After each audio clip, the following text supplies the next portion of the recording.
Yo, what's up everyone? Welcome back to Boxmining.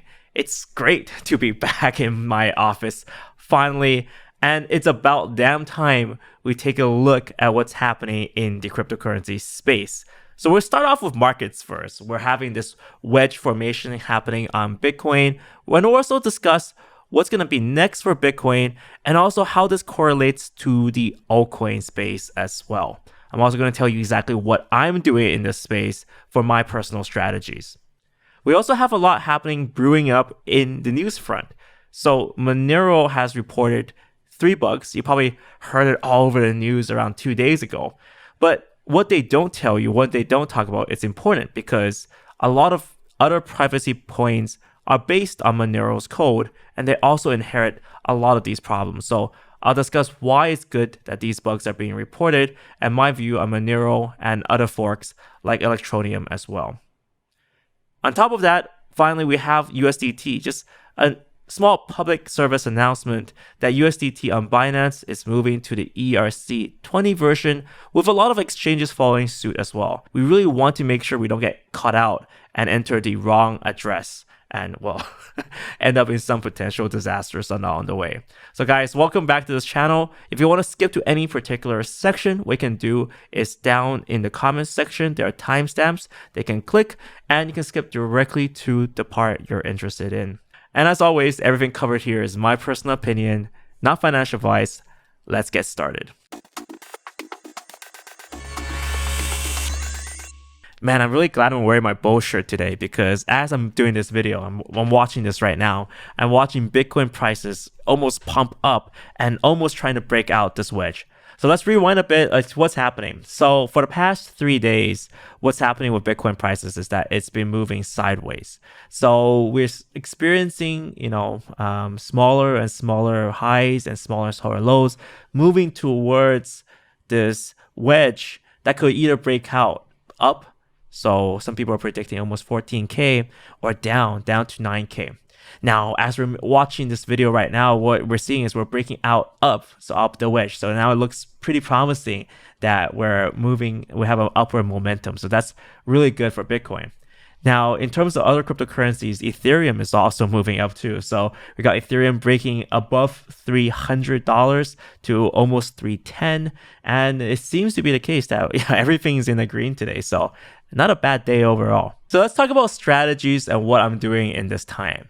So throughout this year, I've been telling you guys that 2019, I've been dollar cost buying. So just at a dollar cost average over periods time, buying and accumulating my Bitcoin. Now that we're entering 2 possibilities, one is that we're actually in a bull market and it's going to go crazy. The other is that we might see this as a bull trap. A lot of traders have been also saying that. And for both these possibilities, I've decided, you know what, it's time to start dollar cost selling. So for possibility number 1, if we are in a bull market, then yeah, I should dollar cost sell to get some profits.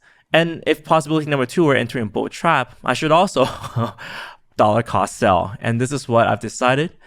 In terms of what I'm actually doing, I'm breaking into the kind of the original HODL accumulation amount, and I'm taking around 5% out. So it's not the whole entire thing, just, there's a lot of room to go up. And this doesn't mean that I'm not bullish. This is just meaning that it's a practice that I've been doing to be consistent and strategic. And right now, just both options point to a strategic sell. And I would love to hear what you are doing as well in the comments section and the reasoning behind that as well.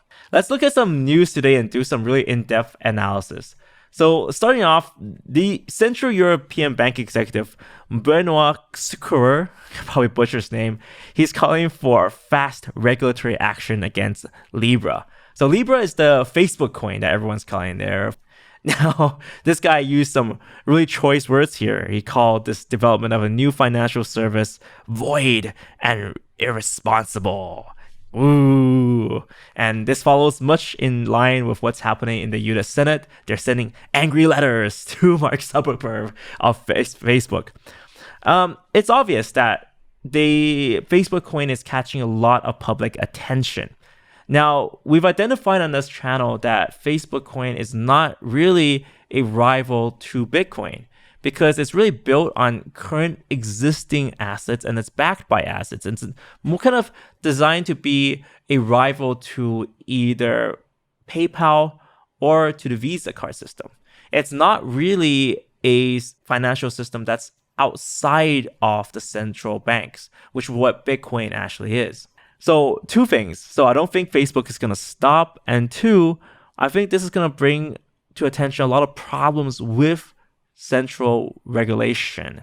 And it's going to really pave way for more Bitcoin understanding and adoption. Oh man, this is a really big, stupid journalism thing that's been getting a lot of attention, and we've been discussing a lot on Telegram. And this is an article from CCN that says Tron's Justin's son didn't cause a suicide, but he didn't stop it either. That article that title doesn't really make sense, but the crux of the situation, what really happened here, is that there was a single mom in China who committed suicide after borrowing money to invest in a cryptocurrency scheme. And this cryptocurrency scheme turned out to be a Ponzi and just stole all the money and ran. Now, what does that have to do with Tron? Well, the name is very similar. So what the rough translation of that scheme is called Wave Field Super Community. And where Tron fits in is that Tron in Chinese is wave field. It's Bolang. It's that's the rough translation you get. So it's a very similar name, and what the article claims is that Justin didn't respond to anything or to stop it. The problem, I think the crux of the issue here is that fake names are everywhere in crypto. It's like how fake box mining is a rampant problem, and almost 30 fake box minings appear per day trying to scam various projects and people. And the article, I think, misses a fundamental point, which is the fact that there is a plague of fake Ponzi schemes in China. That's unfortunate, but recently I spoke to Kyle Liu of .com. He's based in Beijing, and he really just sees millions of Ponzi schemes plaguing the Chinese investment scheme right now, and it's almost impossible to stop because they're built up around WeChat and they just communicate and talk there.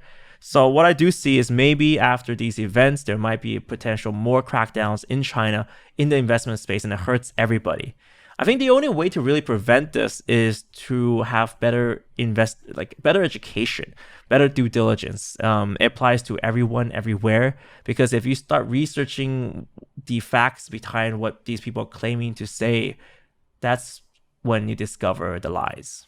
The main discussion I do want to make with you guys today is with Monero, and a lot of publications are publishing the fact that Monero has disclosed a few potentially fatal bugs. So let's take a look at the first one of these right here.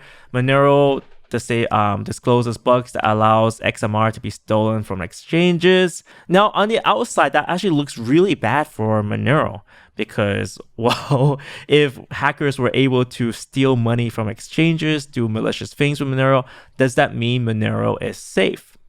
Well, actually, discovering bugs is actually a good thing because it means that the developers are both active and looking out for potential weaknesses.